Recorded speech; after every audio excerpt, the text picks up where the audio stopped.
Aqui estão nossas lágrimas, aqui estão nossas dores, nossas esperanças.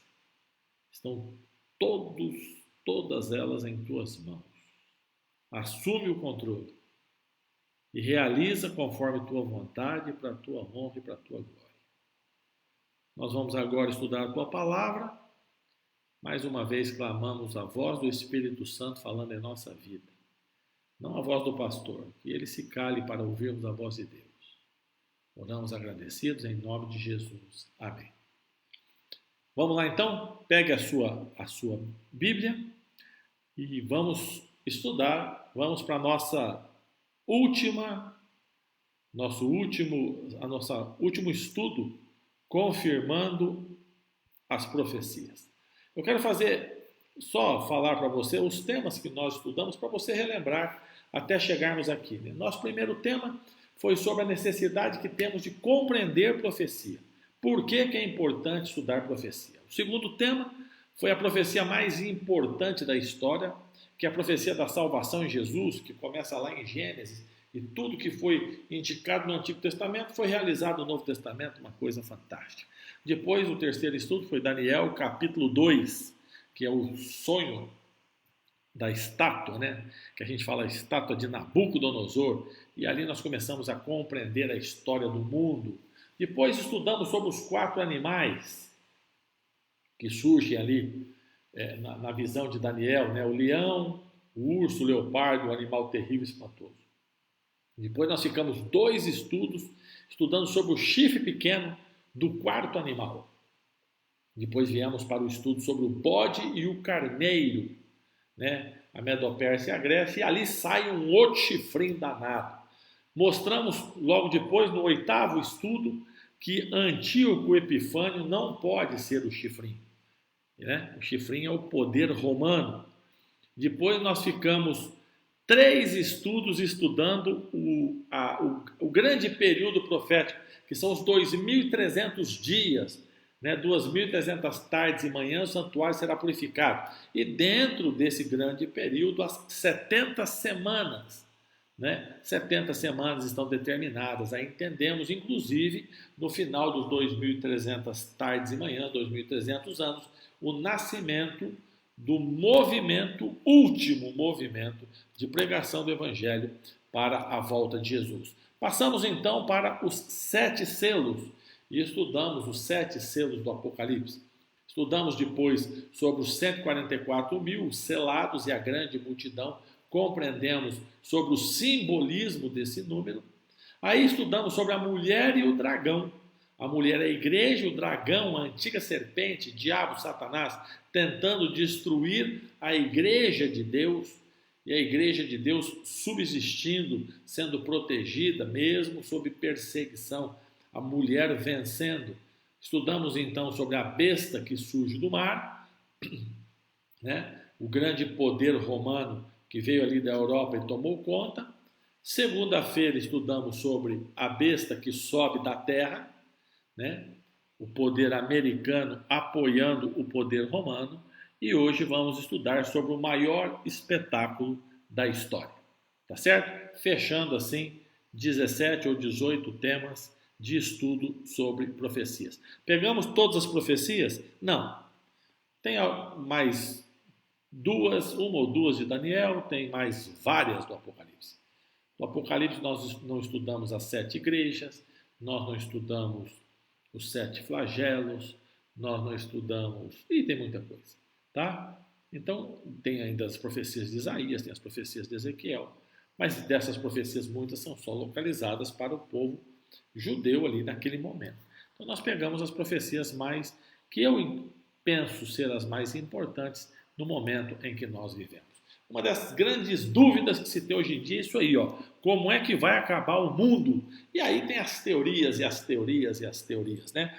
E de vez em quando surge aí a ideia que o mundo vai acabar na Terceira Guerra Mundial. Alguém escutou, eu era pastor lá na Bahia, houve uma dessas grandes crises e um jovem procurou e disse: pastor, parece que agora vai ser a Terceira Guerra Mundial. Então, não vai haver a Terceira Guerra Mundial. Alguns consideram o Vietnã, a Terceira Guerra Mundial, seria a 4ª Guerra Mundial. Essa guerra não haverá. Não nos padrões e moldes que nós estamos aguardando. Se isso ocorrer, nós temos que anular a Bíblia, porque uma guerra destruiria tudo e não é assim que o mundo vai terminar. Portanto, vão surgindo teorias. Uma das teorias muito interessantes que abalou a fé, a certeza de muita gente, assustou muita gente, deixou muita gente desesperada, foi a teoria que o mundo acabaria no ano de 2012, conforme calendário asteca, e vai daqui, vai de lá. Foi até filmado, né? Tem um filme interessante, grandes navios da Arca de Noé, lá parece uma Arca de Noé gigante, as pessoas sendo salvas, e muita gente assim assistiu, ficou angustiado com o filme. Mas quem esperava Jesus em 2012, o fim do mundo em 2012, já se passaram 8 anos e nada aconteceu. Quer dizer que não vai acontecer nada? Nós vamos responder e temos respondido isso dentro das profecias. Mas o ano de 2012 não ocorreu porque essa marcação de data é fajuta. Não é assim que as coisas ocorrem biblicamente, tá certo? Outros acreditam numa guerra nuclear, né? Uma bomba vai explodir e o mundo vai acabar. E existem bombas que 3 delas lançariam todo o planeta em chamas e acabaria com tudo, mas também não é assim que o mundo vai acabar. Existe um filme, não sei se você já assistiu, se você não assistiu, você não perdeu nada. O filme não acrescenta nada. O filme chama Deixados para Trás, o Fim dos Tempos Começou. É uma teoria evangélica protestante do arrebatamento secreto, baseados num texto bíblico em que Jesus diz que no dia da volta de Jesus, 2 estarão no telhado, um será levado e o outro deixado, dizendo que alguns serão salvos, outros não. Mas eles entendem que no momento ali no telhado, as pessoas vão ser retiradas. Então os salvos vão desaparecer. O indivíduo está passeando com o cachorro e ele foi levado para o céu. Esse é o fim da vida dele aqui na terra. O outro está sentado no vaso sanitário e ele foi arrebatado e ficou sua roupa, né? Ou um outro caso do indivíduo sentado na praça esperando a namorada e ele foi levado, só ficou o terno ali, né? Ele foi levado embora. Numa casa, a família está assistindo televisão, como o pai não aceitou Jesus, ele fica, os filhos, inclusive o bebê, você vai ver ali na imagem, são arrebatados. Esse ensinamento ele não é bíblico. Não, pastor, ele tem base bíblica. Tem, desde que você distorça textos e anule outros textos sobre a volta de Jesus. Então, o que nós vamos fazer hoje é tentar destrinchar, nós vamos falar um pouco sobre como será a volta de Jesus. Vamos tirar essas dúvidas quanto a ideias, quanto às datas, quanto aos modos, as explosões, as guerras, os ETs. Vamos tirar um pouco, e vamos tirar também a dúvida quanto ao arrebatamento secreto. As pessoas, inclusive existe no Brasil, eu já vi também. Se esse carro ficar desgovernado, eu fui arrebatado. Você já viu isso escrito na traseira do carro? Nos Estados Unidos tem muito, né? No Brasil agora está aparecendo. Se esse carro ficar desgovernado, eu fui arrebatado. O motorista subiu para o céu e o carro vai ficar desgovernado, né? O piloto subiu para o céu, o avião caiu e morreu um monte de gente. Então, o arrebatamento secreto, vamos responder um pouco dessas questões, tá? A segunda vinda de Cristo, deixa eu sair daqui. A segunda vinda de Cristo é uma doutrina fundamental da Bíblia. É um dos temas principais do Apocalipse. Quando você pega a Bíblia, você vai saber, você vai aprender, você vai ouvir sobre a volta de Jesus. Não tem como estudar a Bíblia e não falar da volta de Jesus. Não tem como o indivíduo ler a Bíblia e não entender que Jesus vai voltar. Ele pode até não acreditar na Bíblia e, por não acreditar na Bíblia, não acreditar na volta de Jesus. Mas se ele crê na Bíblia, ele crê que Jesus vai voltar. E o Apocalipse, então, ele deixa isso muito claro, é um tema central no Apocalipse. E vamos começar, então, com Apocalipse, capítulo 19. Abra a sua Bíblia, acesse a sua Bíblia, Apocalipse 19. Você está acostumado, quando a live é lá da igreja, o texto aparece para você, né? Mas aqui não, aqui o sistema é bruto. Aqui você tem que abrir a Bíblia. Apocalipse 19, versos 6 e 7 diz assim: ouvi uma voz de numerosa multidão, de muitas águas, como de fortes trovões, dizendo: Aleluia, reina o Senhor nosso Deus, o Todo-Poderoso. Alegremo-nos, exultemos, demos-lhe glória. É chegada as bodas do Cordeiro, o casamento do Cordeiro, cuja esposa a si mesmo já se preparou. A linguagem é poética, mas é belíssima, né? É música, é som. Por quê? A promessa do casamento do Cordeiro, o Cordeiro que foi morto desde a fundação do mundo, desde Gênesis 3,15, que é Jesus Cristo, e a esposa, a mulher. Quem é a mulher? Vai lá na tabelinha. Hoje eu nem mostrei a tabelinha, você está enjoado de ver tabelinha, né? Mas na tabelinha, quem é a mulher? A igreja. O casamento de Jesus é a igreja, a união eterna, né? Porque casamento é uma união eterna, até que a morte os separe. Não tem divórcio, é até que a morte os separe. E se você tiver alguma dúvida, na próxima série você manda a pergunta. E o casamento de Jesus com a igreja é a realização dos nossos sonhos. É o motivo pelo qual toda segunda e sexta-feira eu venho aqui para frente do computador pregar para você. É o motivo porque sábado, domingo e quarta-feira eu vou para a igreja para pregar para você. É porque eu saio durante a semana para visitar as pessoas. Esse é o meu objetivo, esse é o seu sonho. Você acorda de manhã e lê a Bíblia sonhando com o Cordeiro e a esposa, Jesus e a igreja, se unindo pela eternidade, porque você faz parte da igreja. Amém? Tem que dizer um amém aí. Ó. Tem que assustar a esposa do lado que está cochilando. Diga amém. Acorda o maridão, diga amém. Esse é o nosso sonho, esse encontro. E do verso 11 ao verso 16, há uma descrição da volta de Jesus. Vi o céu aberto. Agora, o subtítulo da minha Bíblia, esse subtítulo não é original, não existe na Bíblia. Tá? Por exemplo, o capítulo 19 começa na minha Bíblia, na minha tradução, com o subtítulo O Júbilo no Céu. Eu não sei como começa na sua. Esse subtítulo, eles não existiam. Tá? Isso foi colocado posteriormente para ajudar a encontrar o texto. Mas o subtítulo aqui, ele é interessante, porque ele diz assim, Cristo, o vencedor da besta e do falso profeta. Quando fala besta, é aquela que surgiu do mar. Falso profeta é a besta da terra. Cristo, o vencedor dos dois. Então, olha que linguagem linda. Vi o céu aberto e eis um cavalo branco. Não tem nada a ver com o cavalo branco do seu, tá? Isso aqui é um outro momento. É um outro momento. O seu cavaleiro se chama Fiel Verdadeiro. Julga e peleja com justiça. Porque Jesus vem julgar a terra. O ato de salvação é um ato de julgamento. Às vezes a gente não entende isso. Né? O ato de salvação é salvação, julgamento. Não. O indivíduo, para ser salvo, ele é julgado. Para Deus dizer que você é santo, ele tem que julgar você primeiro. Então, salvação é julgamento. Salvação denota que houve julgamento. Por isso aqui diz que ele julga e luta com justiça. Verso 12. Seus olhos são chama de fogo. Para aqui um pouquinho. Quer dizer que o olho de Jesus Cristo na volta assim está pegando fogo? Igual ao filme de terror? Não, não. Presta atenção. João, 2000 anos atrás, ele teve uma visão de algo que ele não havia visto. É um negócio fantástico. Então ele escreveu o melhor que ele podia. Os olhos brilhavam, a glória era tão grande, os olhos brilhavam. Ele diz, parecia chama de fogo. Talvez hoje você escrevesse de uma outra forma. Você diria, parecia 2 lâmpadas de LED. E se Jesus não voltou, não vai acontecer.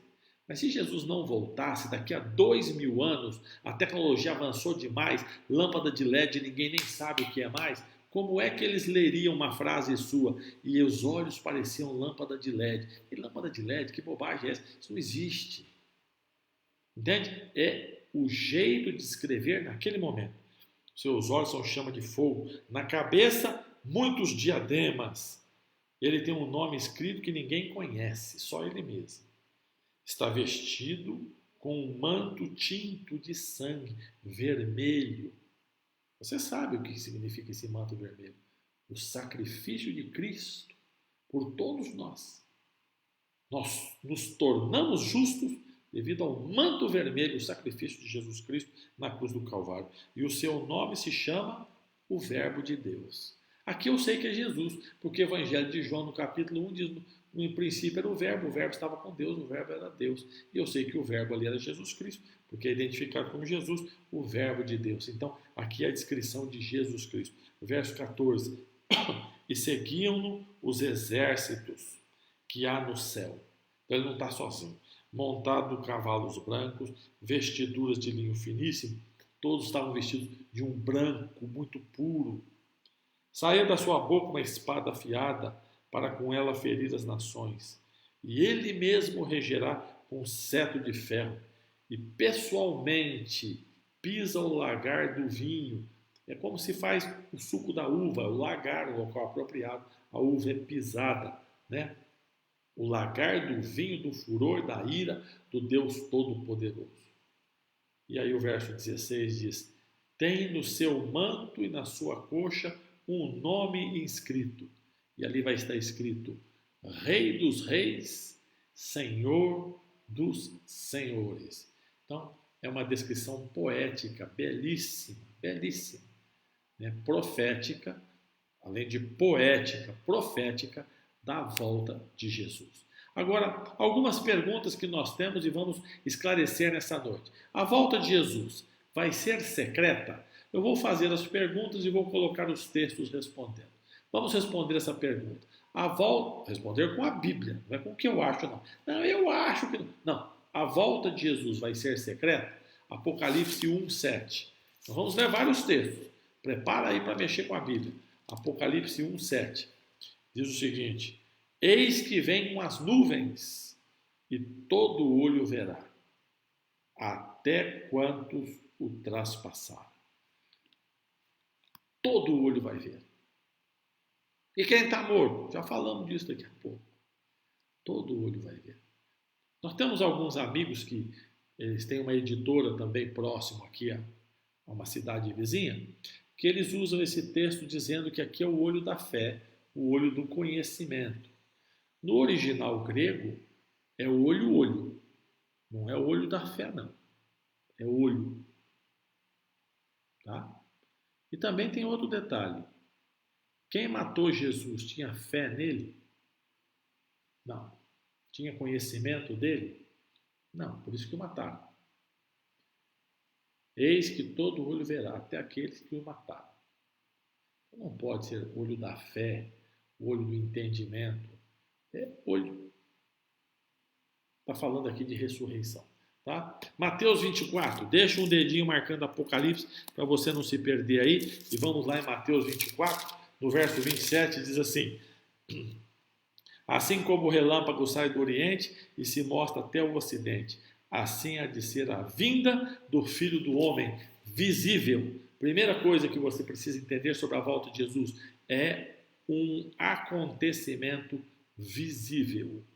Portanto, a teoria do arrebatamento secreto cai por terra. Porque se arrebatamento secreto é secreto, ninguém sabe. E biblicamente é visível. Todo olho vê. É como à noite o relâmpago que sai do Oriente, bate no Ocidente e você vê o relâmpago. Todo mundo está lá fora vendo. E quem está dentro de casa vê a luz. Você entendeu? Então, assim é a volta de Jesus Cristo. Quem vem com Jesus? Jesus vem acompanhado de quem? Mateus, continua ali em Mateus, no capítulo 25, no verso 31, diz assim: quando vier o Filho do Homem na sua majestade e todos os anjos com ele, então se assentará no trono da glória. Jesus vem com os anjos. Quantos anjos? 2/3 dos anjos. Lembra que o dragão, na sua cauda, arrastou 1/3? Então, 1/3 se tornou anjos maus. 2/3 continuaram no céu. Esses vêm com Jesus no dia da sua volta. Qual a missão dos anjos? Para que anjo vai voltar? Só para fazer número, fazer festa?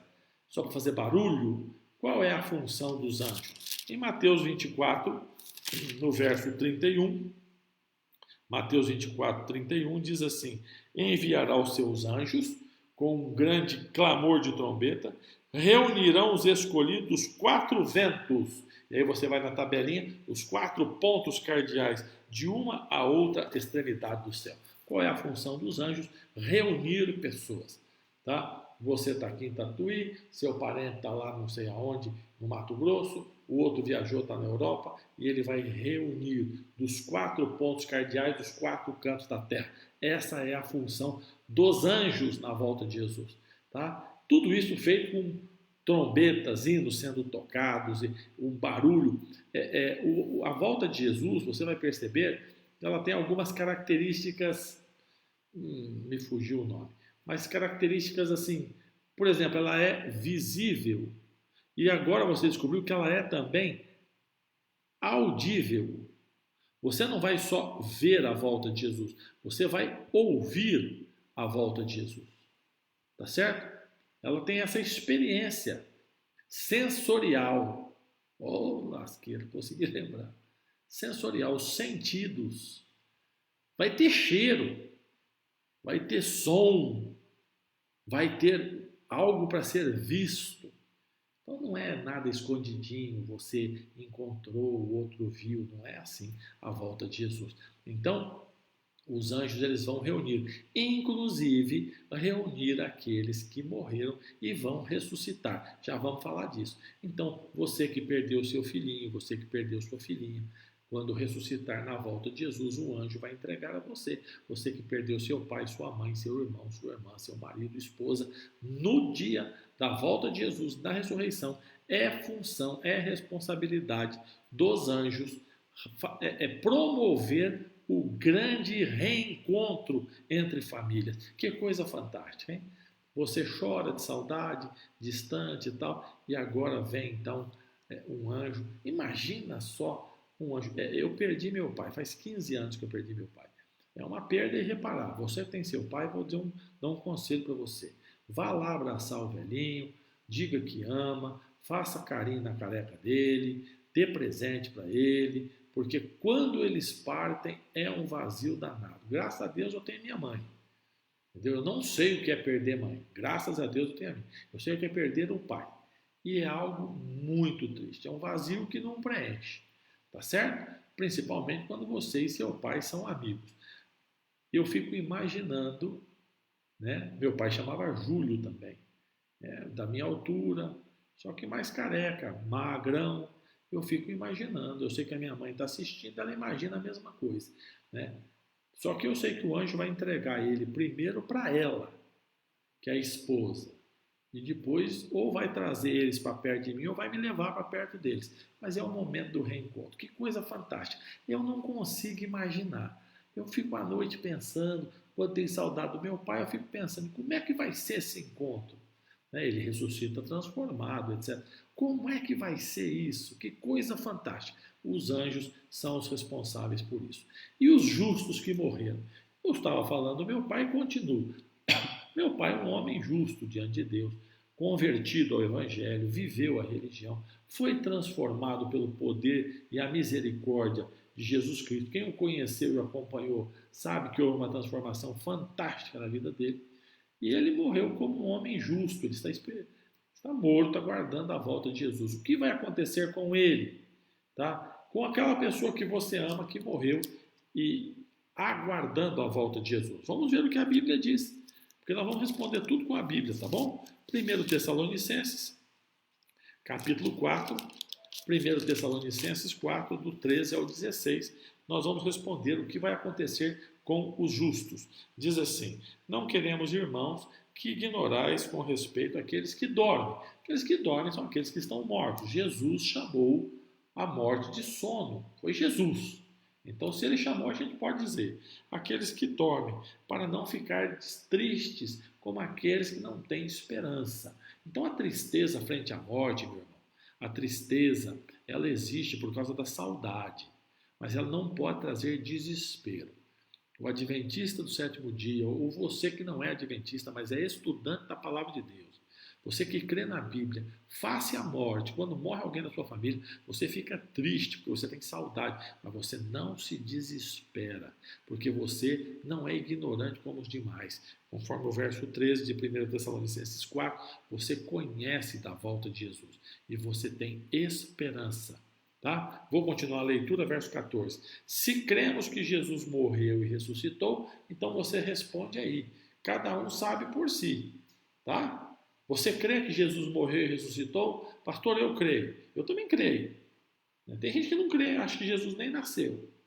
Mas se você crê que Jesus morreu e ressuscitou, aí a promessa continua no verso 14. Assim também Deus, mediante Jesus, na volta de Jesus, trará em sua companhia aqueles que dormem.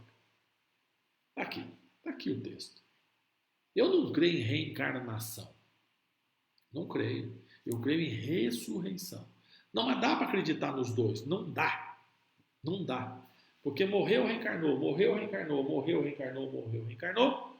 Voltou Jesus. Quem ressuscita? Não dá. Ou um ou outro. Não creio que quem morreu foi para o céu. Não creio. Não creio que meu pai esteja no céu. Por quê? Morreu, está vivo. Na volta de Jesus diz que ressuscita, vai ter que morrer de novo para ressuscitar. É ilógico. E a Bíblia é um livro lógico. Além de tudo, a Bíblia é lógica. Então, não, a Bíblia fala em ressurreição. Quando? Na volta de Jesus. Aí o verso 16 diz quando? Porquanto o Senhor mesmo dá a palavra de ordem, ouvida a voz do arcanjo, tocada a trombeta de Deus, descerá dos céus. Quem descerá dos céus? Jesus. E os mortos em Cristo ressuscitarão primeiro. Essa é a promessa de 1 Tessalonicenses 4, verso 16. Ressurreição. Os justos vão ressuscitar na volta de Jesus. E aí acaba essa miséria, esse lugar miserável chamado cemitério. Isso deixa de existir na volta de Jesus, porque todos os justos ressuscitam. E agora é hora de você dizer mais um amém aí onde você está. Você que perdeu alguém, você que chora, Covid levou alguém da sua família, Jesus está vindo, ele vai ressuscitar. Fique tranquilo, confie no Senhor. Alguém conversou comigo semanas atrás aí e diz: olha, morreu alguém na minha família, mas não servia a Jesus Cristo. Confie no Senhor, Deus é um Deus de misericórdia, de amor. Confie no Senhor. Deixe Deus ser Deus. Confie na misericórdia dele. Tá certo? Mas há salvação e há a ressurreição. E esse lugar chamado cemitério vai deixar de existir. O que vai acontecer com os justos vivos? Nós já falamos o que vai acontecer com os justos mortos. Mas os justos vivos, você, por exemplo, que adora a Deus, você que obedece a palavra de Deus, você é um homem, uma mulher, um jovem, uma criança justa. E Jesus voltou, você está vivo. O que vai acontecer com você? Então, 1 Coríntios, no capítulo 15, 1 Coríntios, no capítulo 15, no verso 52, você sabe que eu procuro os textos junto com você, né? Eu não deixo o texto marcado, não tem nada anotado, eu vou procurando o texto junto com você. 1 Coríntios 15, 52 diz assim: num momento, num abrir e fechar de olhos, ao tocar a última trombeta. A trombeta vai tocar. Os mortos ressuscitarão incorruptíveis. Já falo disso. E nós seremos transformados. Ah, que coisa fantástica. Primeira coisa, deixa eu falar dos mortos. Os mortos ressuscitam incorruptíveis. Vou falar do meu pai. Meu pai descobriu no fim da vida que um pouco, a pressão às vezes variava. Não vai variar mais. Usava óculos, vai ressuscitar enxergando. Você entendeu? Ele ressuscita transformado. A pessoa morreu de Covid, acorda sem Covid. Morreu de câncer, acorda sem câncer. Morreu de acidente, acorda transformado. Tudo certinho. Incorruptíveis. Não apodrece, não morre, não adoece, não pega peste, praga, doença, vírus, bactéria, nada. Ele é incorruptível. E os vivos? Os vivos transformados. Volta Jesus e eu não uso mais óculos. Bom, já não enxergo mais nada. Volta o óculos. Não uso mais óculos. Vou ter cabelo de novo. Você vai me ver de cabelo. Entendeu? E a minha barba vai ficar preta, porque isso aqui é defeito. Vai ficar preta. Você que tem o pé chato não vai ter mais. Você que tem a coluna torta não vai ter mais. Você que é narizudo não vai ser mais. Você que é orelhudo, Deus vai acertar a sua orelha. Você que é feio demais vai ficar bonito. Pensa que coisa grandiosa. Nós seremos transformados. Transformados. Sabe? Essa doençada que nós temos. Joelho que dói. Cabeça que dói. Coluna que dói. Acabou. Nós seremos transformados na volta de Jesus. Outro amém? Disse outro amém aí? Você não está falando amém. Toma vergonha, fale amém. Você acredita nisso. Que assim seja. Está com vergonha de dizer amém? As pessoas perto de você olham feio para você que você diz amém? Fale amém. Não importa com os outros, não. É a sua fé. Diga amém. Nós seremos transformados. Agora vamos falar dos ímpios. E os ímpios que estão mortos. Né? Os justos mortos ressuscitam, os vivos mortos. Os justos mortos ressuscitam, os justos vivos transformados e os ímpios mortos. O que acontece com os ímpios mortos? Vamos ver Apocalipse. Deixou o dedinho marcando Apocalipse? Eu não deixei, agora tem que procurar. Apocalipse capítulo 20, verso 5 diz assim: os restantes dos mortos não reviveram até se completar os 1000 anos. Então, os que estavam mortos e eram ímpios continuarão mortos na volta de Jesus. Mas e aqueles que mataram Jesus? Eles vão ter a chamada a ressurreição especial. É uma ressurreição para um grupo em especial. Entre eles, aqueles homens maus que mataram Jesus, Pilatos, Herodes. Esses vão ressuscitar, ver Jesus e falar: nossa, nós matamos esse homem e ele é o rei mesmo. Ele é o Senhor Deus. E aí morre de novo. Agora, no geral, Caim, Hitler, né, todos esses que não aceitaram, eu não sei, talvez você, falar algo triste agora, talvez você que esteja me ouvindo e não aceita que a sua vida tem que ser transformada, não aceita que você tem que mudar os hábitos, tem que ler mais a Bíblia, tem que fazer mais culto, sabe? Tem que orar mais, tem que cantar mais hino. E aí você vai se afastando, se afastando. Deus tenha misericórdia que não ocorra com ninguém, mas vai se afastando, fica longe. Se tornou um ímpio, um mau, se tornou um traficante de drogas, um estuprador. Morreu. Jesus voltou. Continua morto. Continua morto. Do jeito que estava, fica. Mas e os ímpios que estão vivos? Esse estuprador miserável que estuprou essa menina de 10 anos, que está aí na internet, esses traficantes, essa raça comandada por Satanás. O que vai acontecer com eles na volta de Jesus? Aí, segundo Tessalonicenses, responde. Você vê como a Bíblia é fantástica, né? Todas as perguntas têm resposta na Bíblia. Nada eu acho. Até agora eu não achei nada. Eu só achei os textos e mostrei para você. Segundo Tessalonicenses 2,8 diz assim: então será de fato revelado o iníquo, o mal, a quem o Senhor Jesus matará com o sopro de sua boca e o destruirá pela manifestação da sua vinda. Eu escutei uma vez uma pregação de alguém desse texto que diz assim: e na volta de Jesus, Jesus vai soprar e vai matar todo. Tem que parar, pensar, às vezes não entende. Eu vou explicar isso na nossa próxima série, tá? Você tem que fazer igual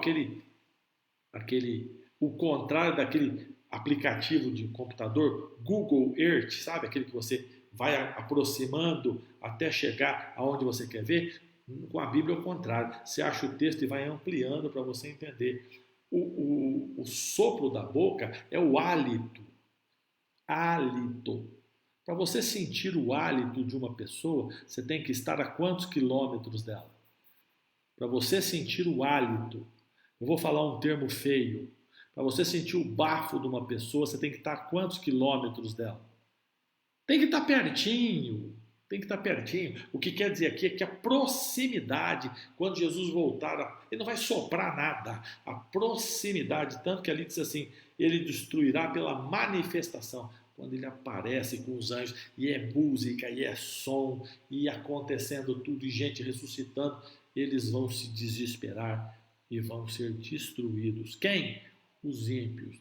Mas coitado dos ímpios, eles estão tendo chance igual você e eu. Nenhum deles vai poder dizer assim, eu não tive oportunidade.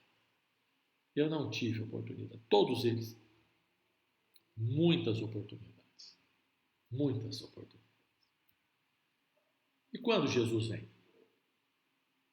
A gente já sabe que vem com anjo, todo mundo vai ver, vai ter barulho, o visual vai ser lindo, vai ressuscitar, eu vou ficar bonito, você também. Tem uns que olha, o milagre vai ter que ser grande. Eu estava vendo aí, para deixar o Zanata bonito vai ser um esforço grande. Mas Deus é Deus, vai transformar até o Zanata, né? Vai ficar todo mundo lindo, vai ser uma coisa fantástica. Quando? E aí começa 2012, 2014, não sei o quê, 1914, 1917, começa a marcação de data. Vamos ver o que a Bíblia fala. A Bíblia aqui é quem manda. Mateus 24, 36 diz assim, mas a respeito daquele dia e hora, ele está falando sobre a volta de Jesus, nem os anjos, nem o Filho, ninguém sabe, só o Pai. Então não adianta marcar data. Porque se anjo não sabe, como é que você vai ficar marcando data aí? Dizendo, vai vir aqui, não marca data. Aí vem o William Santos que sabe disso aí. Aí vem uns malucos marcar a lua vermelha, né? Que a lua vermelha da lua vermelha vai não sei quantos. Para de marcar data. É antibíblico marcar data. Para com essa conversa. Sabe? A cada 2000 anos Deus intervém na terra. Com 2000 anos o dilúvio, mais 2000 anos a morte de Jesus, mais 2000 anos a volta de Jesus. Tá bom, mas não fica marcando, dizendo é semana que vem, é ano que vem. E não marca a data. Não marca. Você tem a sua convicção. Eu, por exemplo, tenho a minha convicção. Eu acho que não dura mais 10 anos. Eu acho que em menos de 10 anos volta. Minha convicção. Mas eu estou marcando data? Não, é o jeito que eu acredito. Estou me preparando. E se demorar 11, tá bom. Se demorar 20, tá bom. E se vier amanhã? Então, estou me preparando para a hora que vier. Não pode marcar data porque a gente não sabe. Como vai ser as condições da nossa vida? Como é que nós vamos viver após a volta de Jesus? Jesus voltou. Como vai ser a nossa vida? Apocalipse. Apocalipse 21. Verso 4 diz assim, e lhes enxugará dos olhos toda lágrima. A morte não existirá, não haverá luto, não haverá pranto, não haverá dor. As primeiras coisas passaram. Que coisa maravilhosa, que texto perfeito. Não tem mais lágrima, tem mais tristeza, não tem morte, não tem luto, não tem choro e não tem dor. Que coisa fantástica! É assim que será a vida depois da volta de Jesus, é assim que a Bíblia prometeu. Eu até postei no Facebook, Jesus prometeu que viria, veio, prometeu que morreria, morreu, prometeu que ressuscitaria, ressuscitou, prometeu que vai voltar. Ele vai voltar. Eu não tenho dúvida. E se você tem, tire suas dúvidas, porque ele está voltando. E ele está perto. Todos os sinais indicam Jesus muito perto. Tudo mostra pelas profecias que nós estudamos, quando nós pegamos ali a besta que surge da água, que sopra a terra, está muito perto. Não dá para brincar com isso. Ele está voltando. Ele vem.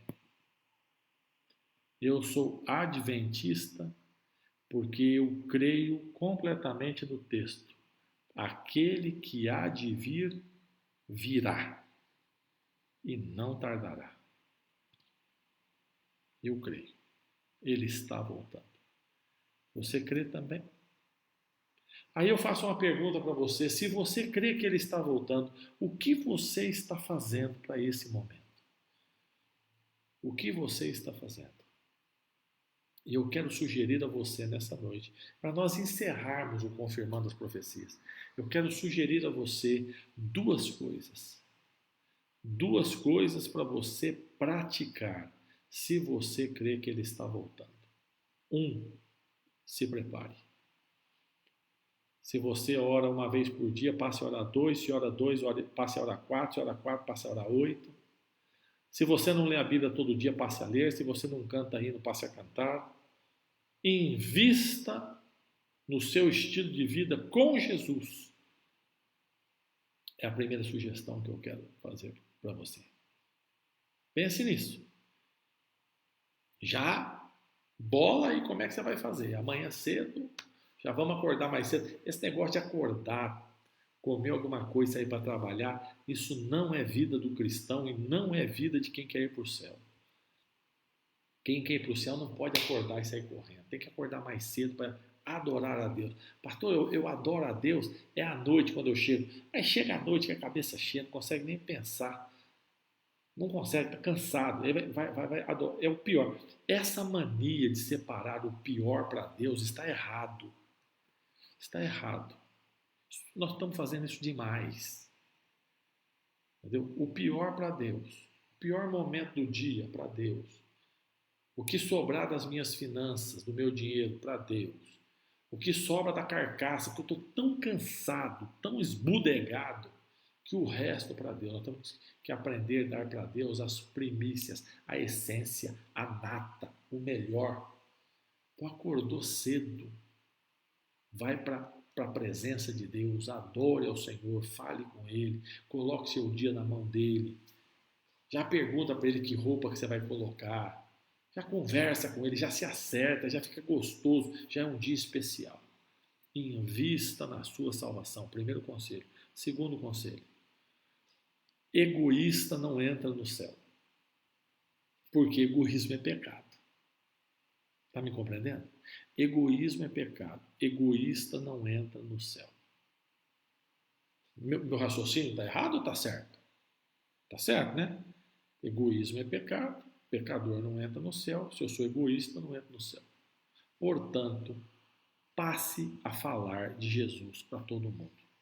Porque o ato de saber dessa maravilha que você estudou hoje e não falar é egoísmo. E egoísmo é pecado. Você não pode ficar calado. Você tem que convidar. Mas se ele não aceitar, é problema dele, é ímpio, é ímpia. É problema dele, dela. Deixa. Aí não tem o que fazer. Mas tem que convidar, tem que enviar estudo bíblico, tem que dar livro, tem que entregar folheto, tem que mandar link de YouTube, tem que mandar link de Facebook, tem que compartilhar a mensagem, tem que falar, tem que conversar, tem que fazer amizade com os vizinhos, tem que pregar. Porque egoísta não entra no céu. E eu e você, nós não podemos ser egoístas. Então, 2 conselhos. Primeiro, invista, mas invista pesado. Gaste saúde. Você não gasta, você ganha. Mas eu vou dizer gaste. Gaste saúde, gaste tempo, gaste dinheiro, o que precisar. Na presença de Deus, invista na sua salvação. Lógico, a sua salvação é através de Jesus Cristo. Mas já que você foi salvo por Jesus Cristo, gaste tempo na presença do Pai. Segundo, não seja egoísta. Pregue o evangelho de manhã, de tarde, de noite para todo mundo. Ah, mas aí vai perder a amizade comigo. Ah, mas o povo perde a amizade por causa de política. Eu acho engraçado que você fica defendendo o presidente da República ou o ex-presidente da República. E fica aí brigando aí por causa disso aí. Vem se gastar tempo na internet, colocando eu sou a favor desse e contra aquele. Coloque sobre a volta de Jesus. Coloque esses textos que eu mostrei para você. Escreve esses textos aí, pega essas imagens, manda no WhatsApp para o povo. Nós temos que pregar, Jesus está voltando. E essa é a nossa parte. Porque ele vem logo e vem para nos levar. Fecha os olhos. Bondoso Deus, tu virás, Jesus virá e virá logo. Que nós possamos estar prontos. Que nenhum dos que estão ouvindo, participando, assistindo essa live se perca. Que todos aceitem o Salvador. Que todos sejam salvos pelo sangue de Jesus Cristo que todos estejam em pé, prontos para receber Jesus que está voltando. Que as maravilhas que estudamos esta noite ocorram em nossa vida e que possamos viver a eternidade ao teu lado. Nós oramos em nome de Jesus. Amém. Que Deus abençoe você. Muito obrigado pelo seu apoio. Toda essa série foi uma série longa. Muito obrigado pela paciência. Toda segunda, toda sexta, né?